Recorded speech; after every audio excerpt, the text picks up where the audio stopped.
Hello, everybody. Yes, please, conversation is absolutely essential. We're not here to give lectures, we're here to basically, with you, generate ideas about Sello and the artwork that it's generated.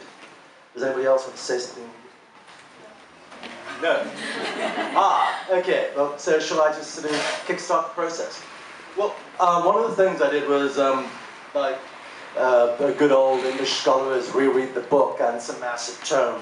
If you haven't seen this book, it's huge. So I sit down there over 2 nights, finish at 4 in the morning, reeling at the end of it, because the second half for me feels like one long fuckfest. Because it's really interesting how this book split, because the first half seems to sort of revolve around being inside and outside of Falkenberg, this whole idea of madness, disability, a desperate need to function, then he is released, or releases himself from that space. He has a guardian angel in terms of this lovely woman, but then shifts gears because of sheer poverty and enters into this world of sex, and it becomes very exciting to read because it's very, very visceral and very horny. So the point of the matter is it combines these elements of deep. Don't you remember the second half of the book? Hell yeah. There's criticality over that. Trust me. It goes on for about 80, 90 pages. But the thing is, what we're trying to do is try to measure the man himself in terms of his complexity. And the one thing that I really found incredibly striking, considering this book was published in 2001, is how much it is a visionary tale about our generations, in this case, and the vision we have of our present and our future. And I'd like to basically focus initially on that and share that idea with my colleagues and see what you felt about that sense, about his sense of urbanization, about his sense of sexuality, his sense of creativity, his examination of color. And what's so interesting for me initially in this book, at the beginning, when he sees Cape Town, Cape Town's this really cool hybrid place. At the end of the book, Cape Town's this nightmare that he wants to get the hell out of and wind up in Hillbrow, where he finds his redemption. But I'll just want to share this with everybody else. Any other thoughts on him? What struck you in terms of your art, etc.? I think in terms of my art, I was very interested in Sipho's relationship to women. So in the beginning of the book, he has this relationship with a character called Mabatu. And Mabatu helps him through a lot, because he goes through a lot at the beginning of the book. And he also, like in his time at the mental hospital, he speaks about his mother a lot, his relationship about his mother. And then towards the end of the book, he begins to dislike women, or becomes very misogynistic. So in terms of that, I created my art. And I agree with you, it's very telling of the times that we're currently in, even though it was a book written in 2002. It still speaks of spaces that we still go to. Ganesh features in the book. Greenpoint is still what it was then. So in terms of that, it's a very interesting book that's still relevant now. Yeah. I think I had a similar experience when I read the book, also relating back to my work. But there's also the element of race in Cape Town, that's the intersectionality, and just the subtleties and the nuances, that covert racism that we're so used to in Cape Town. It was so telling in the book that it really resonated with me in a way that nothing has before that. Relating to my work and personal experience, the book was so close to a hit home for me. Like it was really it was my kind of nice. Yeah, because some of the characters, like Angela, for example. Okay, so as a queer body, living in Cape Town, and often my experience has been dictated a lot by blackness and whiteness. I don't like using those terms, though. I like to describe race as, well, I don't like to even describe race. I like to say brownness or brownness, because it's not necessarily part. Yeah, there was a lot of traumatic experiences in the book, which were kind of triggering in the sense that,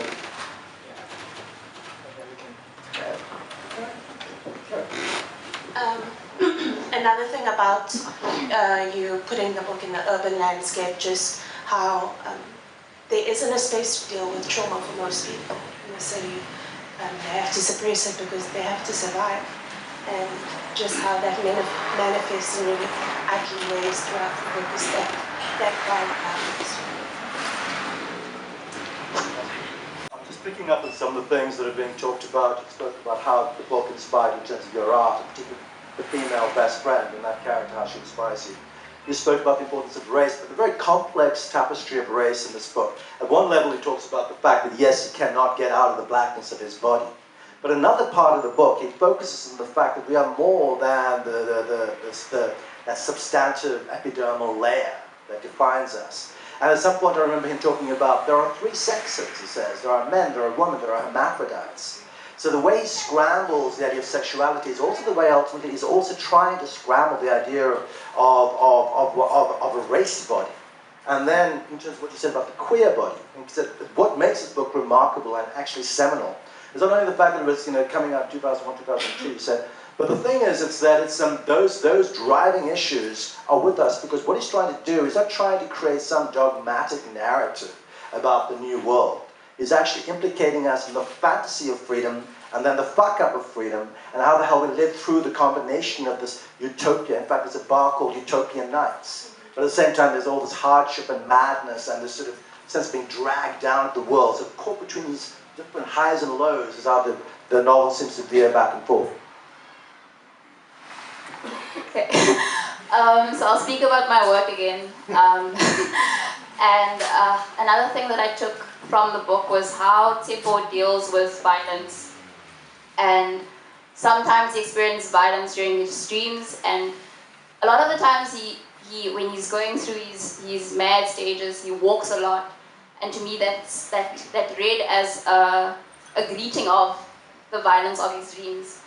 And other times he would pray, not pray, but he would call to his mother for help. And in my work, I also reflected on this calling for help from a mother. And it made me think of, so let me describe my work as well. So what I did for the exhibition was a video, and I named it Vyesogroet, which directly translated means greetings. But it also comes from a prayer, the Hail Mary, which I learned in Afrikaans, which would be Vyesogroet Maria. So I was interested in this, like in greeting violence in this artwork, and interested in how Sisipho greets violence. I have mixed feelings about Sisipho. I don't know how I feel about him, but I sat and thought about him and how he deals with violence. And so by walking, by gesturing, so I thought of which gestures would I identify as like a greeting of violence. And I thought of like the hand signs we do to each other. And also thought of the student movements and how violence was greeted. And like the black body in protest. Specifically the black woman body in protest. Women also because when he does need assistance, he either goes to Mabatu for assistance or he calls for his mom. Late in the book, he begins to find solace in the men that he works with at Steamy Windows. So the video consists of me performing gestures as a greeting of violence, but also saying a prayer. So I grew up Roman Catholic, and the prayer, Hail Mary, I repeat, but I repeat the first and the last line of this prayer. So, Vyesogroet Maria, greetings Mary, and the last line being, and the Irfanus do it in the Al Day. It's a very morbid, weird prayer.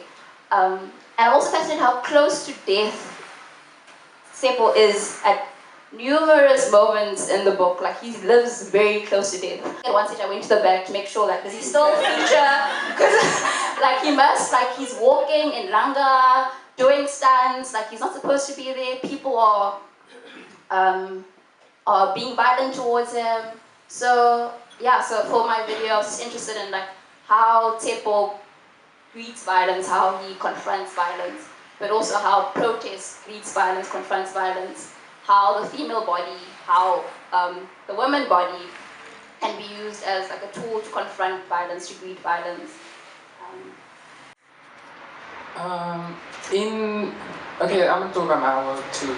So then I did the Instagram takeover for Stevenson, and I did a performance at Berlin Biennale, and it turned into an intervention. I had this character called Gia, who is kind of like challenging. She challenges what she can and cannot do in her space. So as a queer body, I was presented with a lot of struggle with being in an institution, and I mean, it's not just in Berlin or like internationally, it's like here locally you're always challenged with how you compromise yourself in an art space, or like what violences come with putting your work in certain spaces, and who can use your work, and like the emotional and psychological effects that has on your audience as well as yourself when you create your work.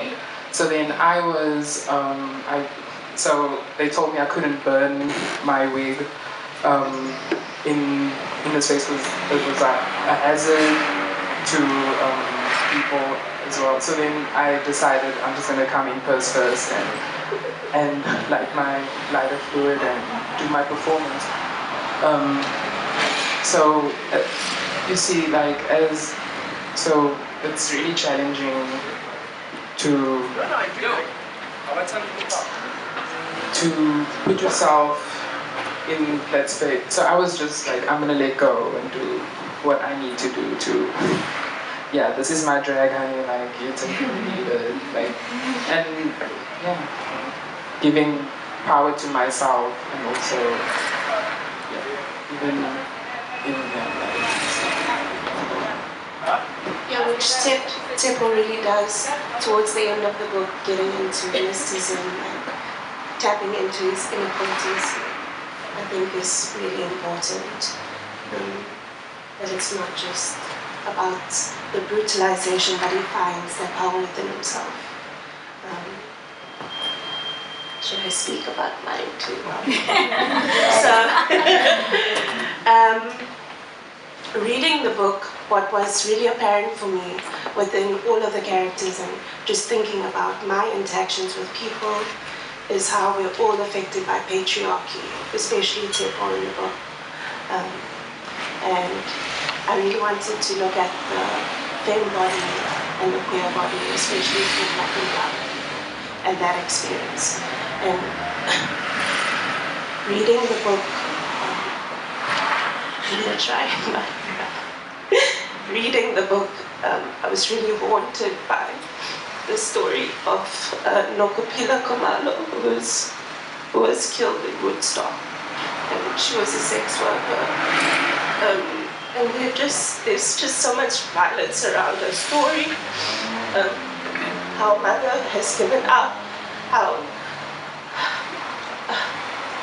the man who did this to her is probably going to get off, and how his work has become more valuable because of what he's done to her, and how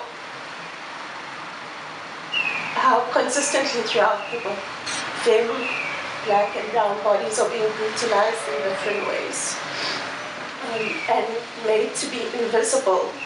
And just thinking how it relates back to Sello Duiker's life, how he killed himself, that we're not supposed to survive in this world, like this world isn't made for us.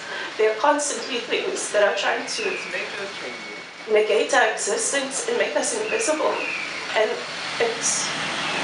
I really had to confront that reality, and like Tsepo, to tap into my own like femme power and take up space and interrupt space, because I can't allow that to continue. I can't allow that violence to continue. We have to interrupt space and take up space, and to own our own power, and to not just focus on the brutalization and the violence, but also what's the next step? How can we get better? How do we move on to the future and survive in this world? Yeah.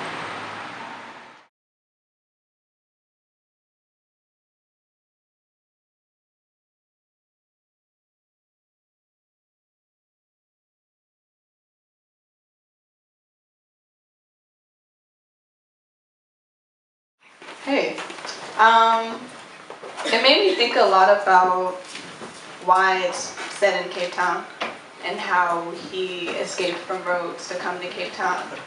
And it's just very important that he talks about Paulsmoor, Valkenburg, even the township he goes to with the Rastas, and kind of Cape Town is a demonic ground, you know, and it brings out the demon in people, and that's I don't know, that's something I want to kind of discuss, and even in your own work and being an artist in Cape Town, what does the space do to you, you know?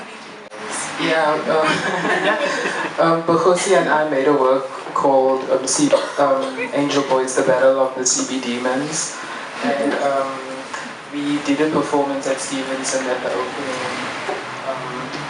that corresponded to Cape Town's opening. So what we did, we made like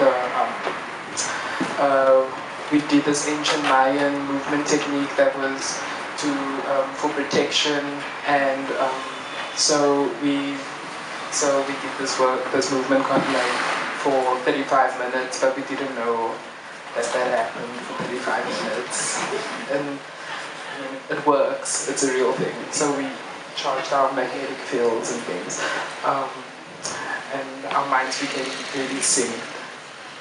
Some ancient technology. But yes, to confirm, Cape Town is a demonic city, and this is what Angela is talking about. We have to come up with strategies to protect our energy. And how do we do that as a community so that we don't lose more Dakers? Do you know what I mean? Yeah, and it seemed like sex, gender expression, fucking up what is expected of us seemed to protect him, even though it cost more attention. Well, he found some of himself though in that process, though, definitely, through becoming this sexualized. Although there is so much violence attached to the sexualization of femme, queer bodies, that it's tricky. But yes, sexuality is a place where you can find power, and we shouldn't make it an ugly thing. I'm not sure if I'm the only one that found like Tsepo's character towards the end of the book.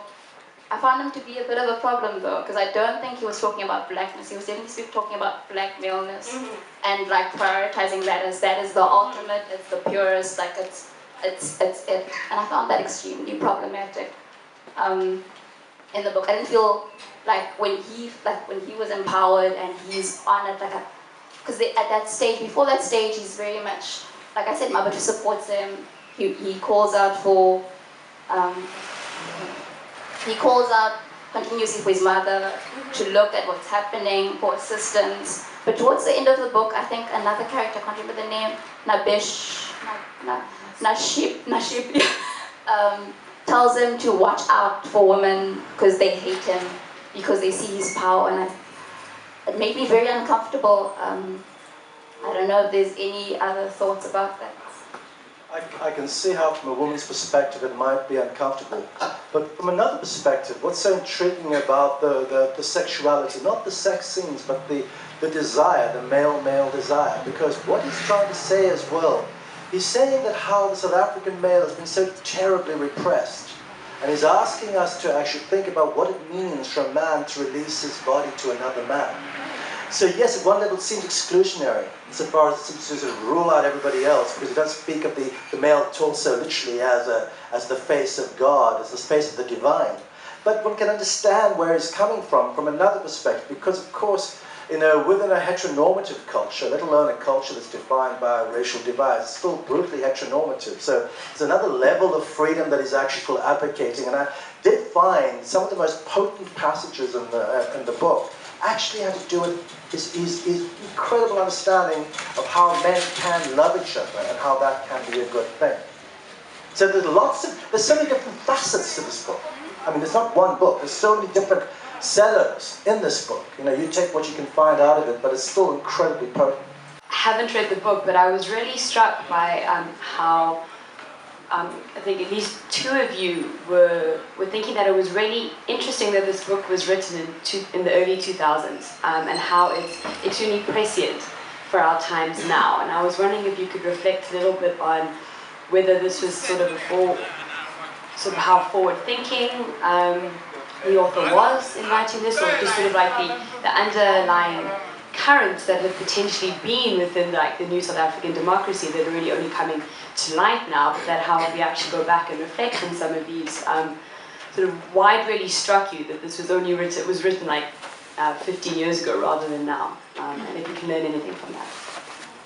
I mean, it shows us how much hasn't changed, how Cape Town in 2002, 2001 is still Cape Town now, and that's scary. I think that's why it struck me that like so much is still the same. Well, the thing about Cape Town is, I mean, we know how balkanized it is, you know, racially, economically, but it's also a schizophrenic space.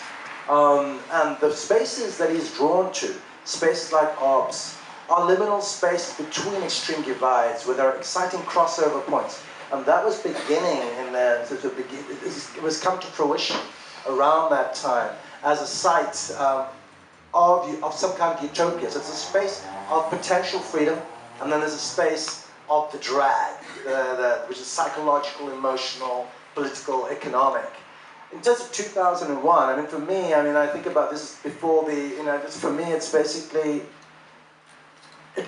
because if I think about how intensively divisive our society is now, and I think about the level of, even though you recognize pain and horror and division, you were so optimistic about a possibility that there could be levels of reconciliation in the heart of violence, in the heart of pain. That's where the utopian drive. In the end, he doesn't find it in Cape Town, he finds it in Hillbrow, with children, that last final dream he has. But the point I'm trying to make is that he's trying to give us a feeling of a city that's not only cruel and ugly, which it is, and demonic, which it is, but it's also a place where people can unfurl, discover themselves, morph, sometimes tragically, but it's still a space of the greatest potential he seems to imagine in terms of individual freedom. So there's a paradox there. So, I mean, this is what he says. He says here, gratefully we have moved away from protest art and struggle poetry. Have we? In terms of now, on the contrary, we're deeply in it. Then he says, we have finally started to tell our own stories, warts and all, without feeling political pressure to keep silent about certain aspects and overemphasize others. And that is humanizing, if nothing else. But now we're living in some draconian space of censorship. This was clearly evident when we had our bitter comics talk here. It was quiet. When he says here, perhaps this is where art has its place today. One of its roles is to attempt to openly and freely capture the myriad details that make us here at the most southern tip of Africa unique. But even while we are celebrating this wonderful gift which the last 10 years brought with it, let us not forget that the role of the artist, the musician, the poet, the writer, is to wander the streets, to keep being ever wakeful, to notice and to voice what is often easier to push out of sight and out of mind, like the kid curled up in the corner, an old blanket hiding his face, referring to 13 cents. So there's still a hard, tough politics, but also combined with dream in his vision.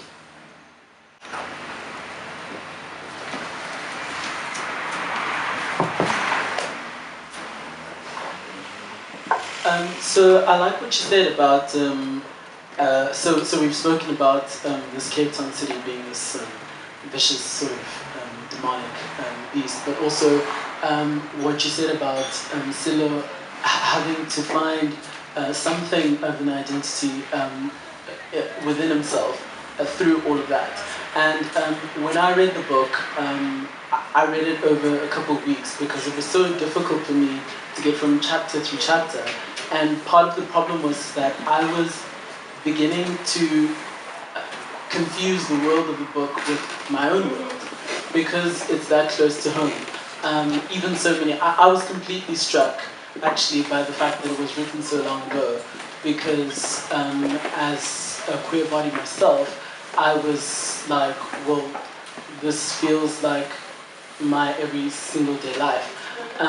And I know that now, well, I mean, I've lived in Joburg before I came here, and I never thought I would live in Cape Town for as long as I have, and I've been trying to eject myself from the city because of, you know, everything we've spoken about. But it's interesting is within all of that, for the first time ever, you know, I'm feeling more comfortable in my own skin than ever. And the more interesting thing is that every single time I do go back to Joburg, I find a sense of clarity. So I don't know, that sounds like a whole lot of not sense, but that's just, so I just share that, yeah. I had a similar experience of going through the chapters and each time having to confront something in my past and process it. It was a lot of emotional labor reading this book, like you say, because it reflects so much of, and again, that pain that we suppress because there's no space to unpack it. So, yeah, everyone, if you haven't read the book, read the book. Sorry, just one more thing. It's just the other interesting thing is that for the longest time in the book, sorry. For the longest time in the book, I mean, I don't know about you guys, but at least that sort of first half-ish, we're not sure where Sello actually falls, you know, in terms of sexuality, because he won't talk about it, and every time he's asked about it, he kind of just avoids it and goes somewhere else with it. But I think that's a very powerful device, actually, because so by the time he gets to new windows, and he's discovering all these different kinds of forms of sexuality,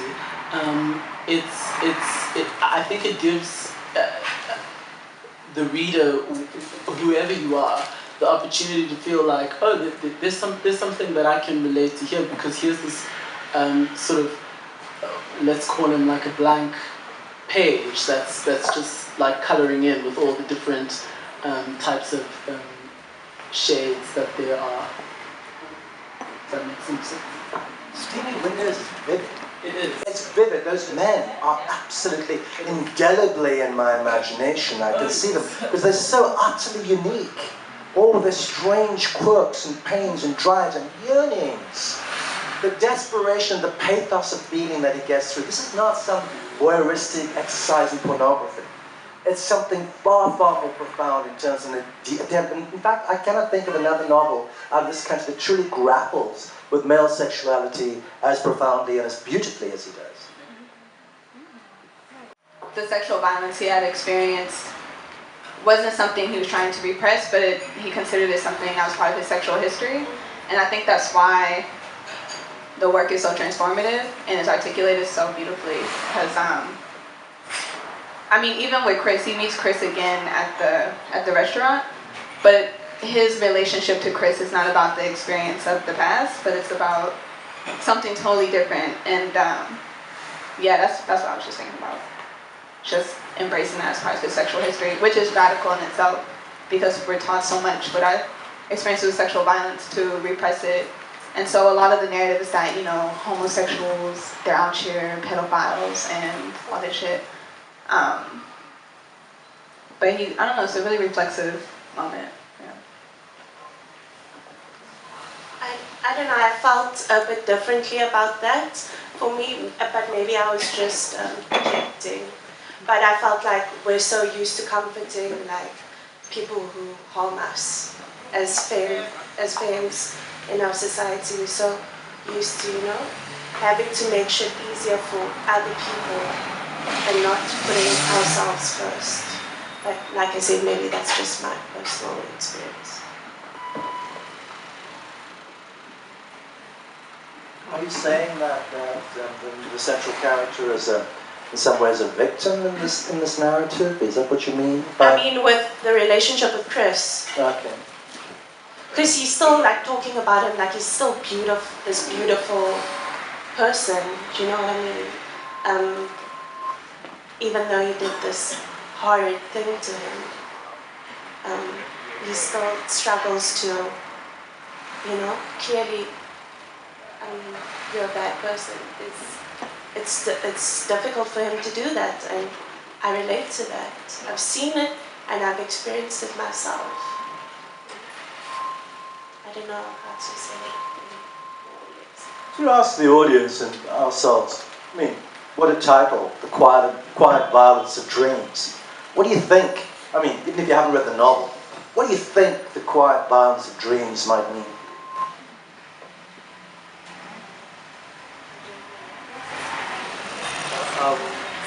My comments may not be directly related to it, but to the question about the demonic nature of Cape Town, and then also the creation of different types of kinship. So the fraternity and Stevie Windows, for example. The first part, in thinking about the place that Cape Town has in the national imagination, it seems that in terms of distinguishing between apartheid and post-apartheid, Cape Town seems to be the spatial representation of the continuations of apartheid in this text. And thinking about that, is there some way, and it comes up in other texts like Shukri's The Son of Minaret, that the type of continuities post-apartheid are excised to Cape Town, exercised to Cape Town. And then the second part is, I found also in 13 Cents that there was this constant yearning for a family model of some kind, and not the heteronormative family model, and thinking about that in relation to the nation, and imagining what an alternative family model looks like, or just some of the things that came up, and some of the things I've been thinking about in Reading Taken. And the dream of the Rainbow Nation is how I would maybe truly be related to that nation. I mean, in terms of your question, the first time the quiet violence comes through is, I think he's in the hospital and he just woke up from a quiet, violent dream. And I also asked myself, why is he always walking? Like what? Because a lot of the times, like I said, when he's going through a phase or like something's happening in his life, he walks. And it's to avoid his dream. That's how he's fighting the violence or like protesting against the violence of his dreams. And like I think also a dream that I was speaking to you about, Sisipho, a dream that he had, that Mabatu has. Like dreams seem very significant in this book because Mabatu also has a dream, of like a nightmare, and her grandmother's there, and her grandmother has worms on her head and eating bread. Very confusing dream, but that's what dreams are like. I'm not sure when I was reading that passage, I wasn't sure exactly what Sello was explaining, but that's how dreams are. We don't like really understand what's happening. And another stage, he also wakes up, Sipho wakes up from a dream, and he feels like he lost something in that dream, which also seemed fitting to the title. And I mean, also Nashib tells him like, his roommate comes to it, like attacks him through his dreams. That's why he's walking, that's why he doesn't want to sleep. So in that sense, the title began to make sense for me. I think when I think of the quiet violence of dreams, it's this silent violence that happens when thinking of something that you want in life, or a better reality for yourself, or for your community. But then it becomes violent when you cannot easily make a change or a difference. So that's how I think when I read the book, I read the play and the book. But let's not get into that though. But then also as queer bodies, I feel like when we dream, we tend to find resolution in our dreams, and we don't necessarily look at them and think, oh, well, this is my personal experience. But when dreams come through, and you're like, okay, I'm trying to make some resolution out of this, because the reality is there's no other way for us to there's no resolution in everyday public space that we in. So that's true. I just want to get to your question about kinship and finding your tribe, and how that's a savior for Tsepo. finding that fraternity, and it's so important right now where we're at, because like everyone said, we're going through all the same things. To find a safe space for yourself and create safe spaces for yourself. I think we all do that in our practice. And yeah, just in my personal experience of living in Cape Town, I'm always in white spaces and feeling separated from myself and from my people. That I'm almost competing because there's only one spot. And I got to a place where I said, I don't want that anymore. I want to build community.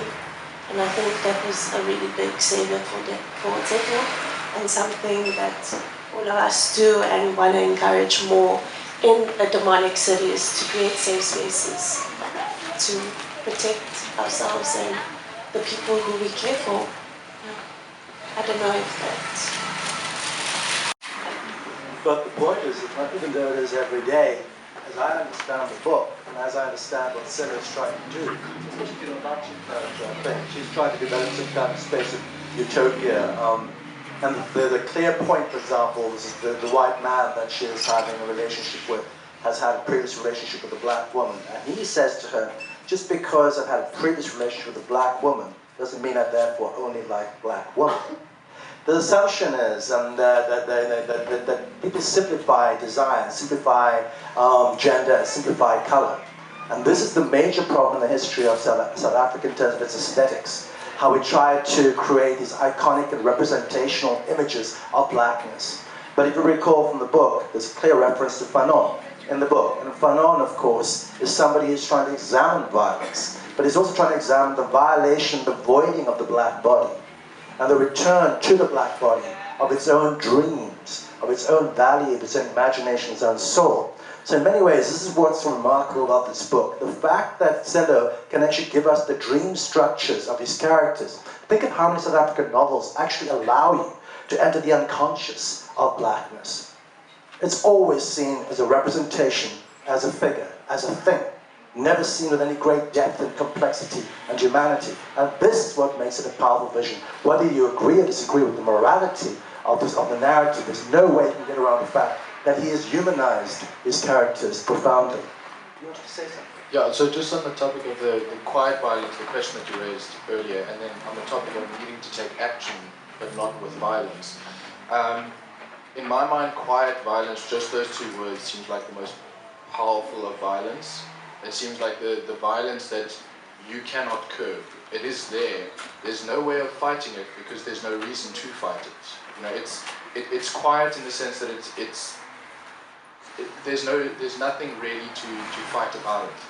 But it is getting its purpose across, and it's fulfilling whatever purpose it's needing to fulfill. So in that sense, the quiet violence to me is the scariest part, and especially if it's relating to dreams. It's a silent violence in a dream, which is scary in itself. The dream on its own is something that nobody understands. And the fact that now we have a quiet violence in a dream is, I mean, to me, it's just frightening. Yeah, as regards to violence and love and how South Africa in the past has also imagined so many separations between whiteness and blackness, between straightness and gayness or queerness. I think what I also have enjoyed about this book is that Duiker has just blown open these divisions. And I think that even with love and violence, I don't actually think that there's necessarily a distinction. Oftentimes, loving yourself can be violent. Sometimes you have to unpack things that are painful in order to get to a point where you see yourself more clearly so that you can love yourself. Love and anybody who's been in love and in a long relationship, you know, like love is not this like, it's violent, and it can be violent in disrupting what you think about yourself, about your partner, about the world. And what this book, I mean, I think with sexuality, yes, he's done it mostly with male sexuality, but I mean, I haven't finished the book, but it doesn't seem to me that Sisipho has ever come out and defined his sexuality at any point. And the characters are fluid. They have sex with who they have sex. They have desire for, who turns them on. And a lot of those things are situational, they are contingent, and they are not packaged. They are not like, I am a black, gay, male, this is my body, this is how I define myself now and forever, and these are the certain violences that I experience, and this is the only way I can find love and tribe. It's always fluid and it's always open, and that to me is the gift that Duiker has given South African literature, and I'm so sad that he is gone, and I wish to see more of that. And so I also enjoyed the exhibit, so thank you for your contributions.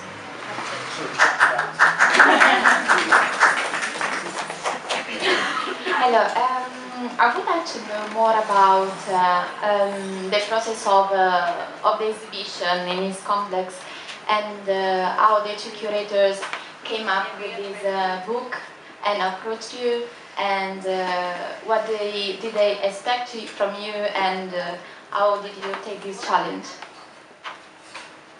Sisipho would be the best at answering this question. So I don't know, am I putting you on the spot? Okay. Hello.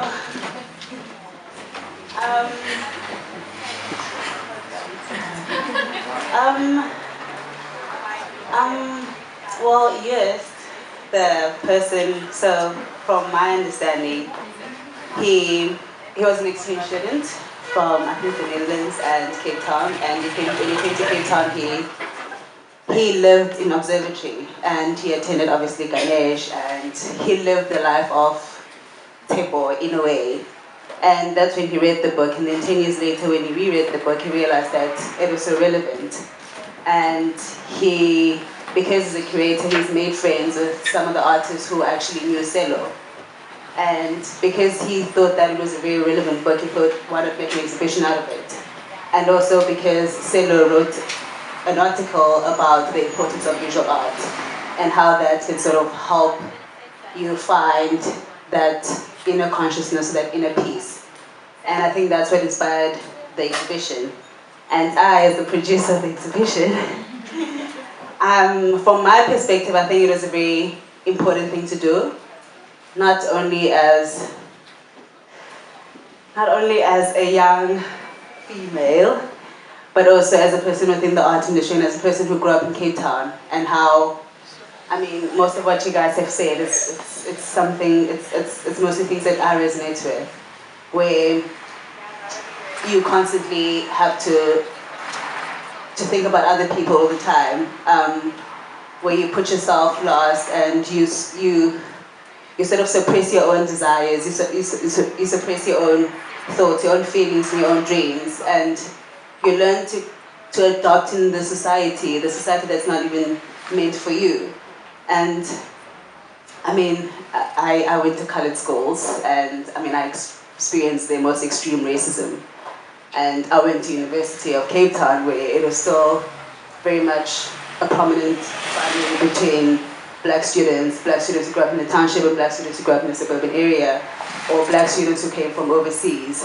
So you're always situated in this binary between who you think you are and who the society has labeled you to be.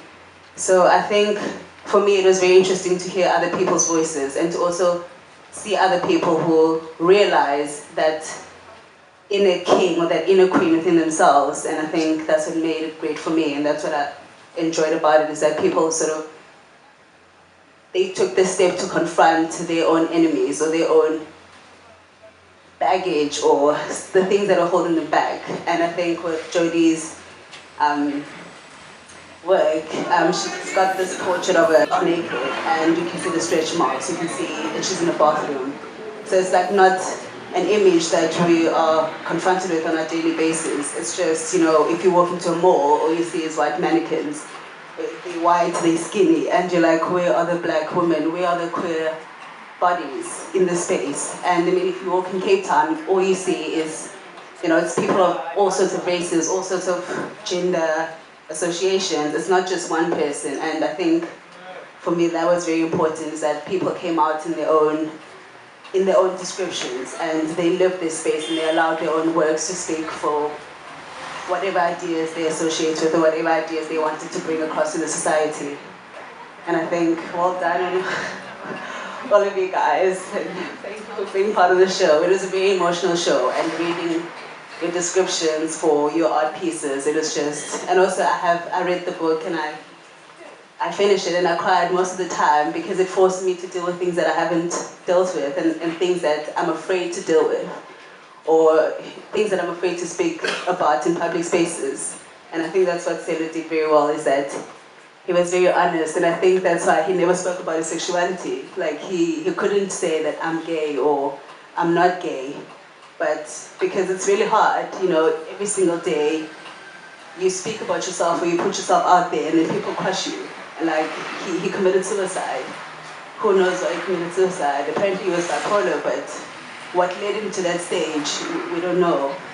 And we also had a solo show within the group show, which is a dedication to Onati Sigenu, who was part of the group collective, who also apparently committed suicide, but there was blood found in his apartment. So his death is still in question, but also it's like these people who, and during that time, around the early 2000s, a lot of black creative people were committing suicide, they were dying, and the deaths are still not, understood. And it's just like, why, what's wrong in this space, what's wrong in this world that's driving people to such madness? And I think, in the conversation with Jody is that, we need to create spaces for ourselves, spaces where we can allow ourselves to grow as people, not as either a black person or a queer body, but to grow as a person, which is what you are first before you're black or you're a woman or you're gay or whatever. And I think, yeah.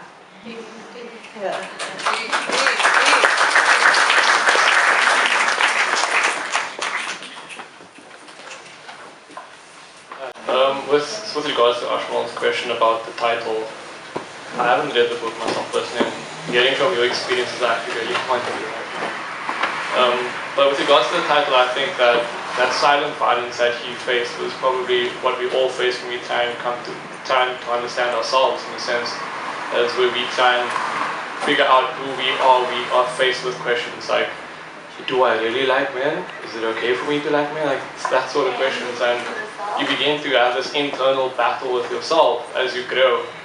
And also in a sense that dream space could also be the city, where he feels trapped within the city, and for the fact that, as you mentioned before, you kind of struggle with the schizophrenic space that Cape Town is. But there's this old Mexican proverb, and I don't know if I'm paraphrasing it, but it goes, they tried to bury us, but they did not know that we were seeds. So I think if we finally understand who we are as a person, as individuals, that when we grow, we create that space, that safe space around us for other people to grow and understand themselves. Amen.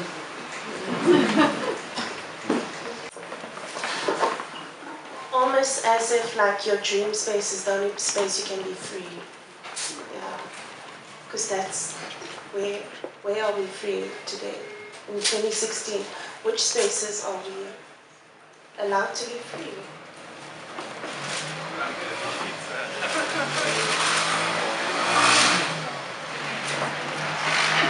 This is more just like a comment. I remember you were speaking about Chris and how when he was confronted with Chris at the restaurant, he didn't really refer to his abuse from him. And I think perhaps maybe that's because he's so used to it from his childhood. So, and also it seemed like he was more angry because he was heartbroken or betrayed.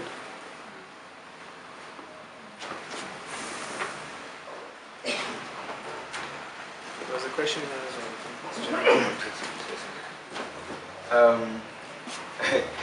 I haven't read the book, but when I'm thinking of the title and why Sello had to write within a dream space, I think it alludes very much to our problems with memory.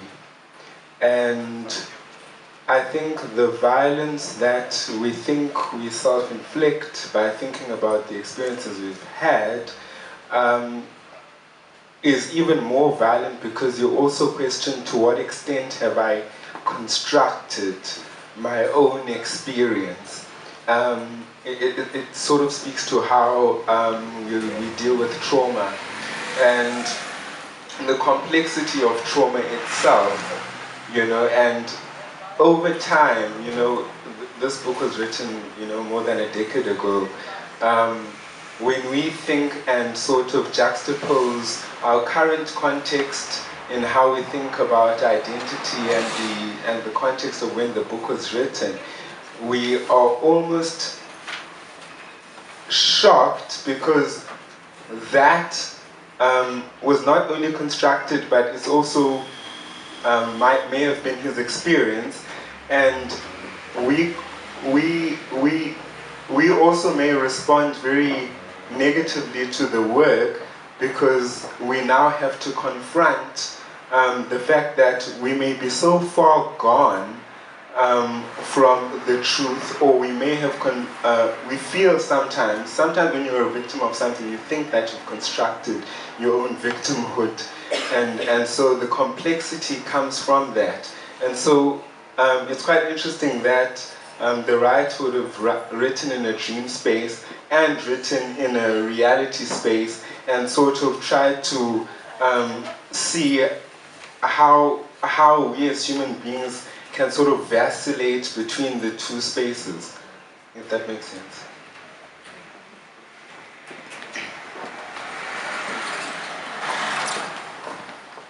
Starting to run out of time, so I think you will be the last. I also unfortunately haven't read the book, but what is this issue around Chris as both the perpetrator and possible love object, I think has come up quite strongly in my practice as a psychologist, and that very often perpetrators are violence abuse, are people you know and people you love, and in some ways it's unspoken of and normalized, and so it makes complete sense how complex that relationship is. Yeah, so I definitely want to read the book to see how he's kind of incorporated that and makes sense of that. Closing statements, comments from the panel? No?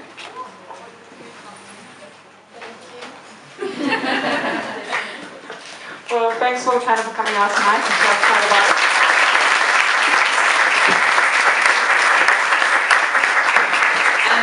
For the team at Stevenson and Blank Projects for making this happen. This was really cool, and thanks for you guys for participating. It was really great. Slow start, but went really nice. And just from us, thanks to Legacy, our wine sponsors, and thanks to, Jody and Bronwyn and Angelo and Ashraf. Thanks so much for coming out.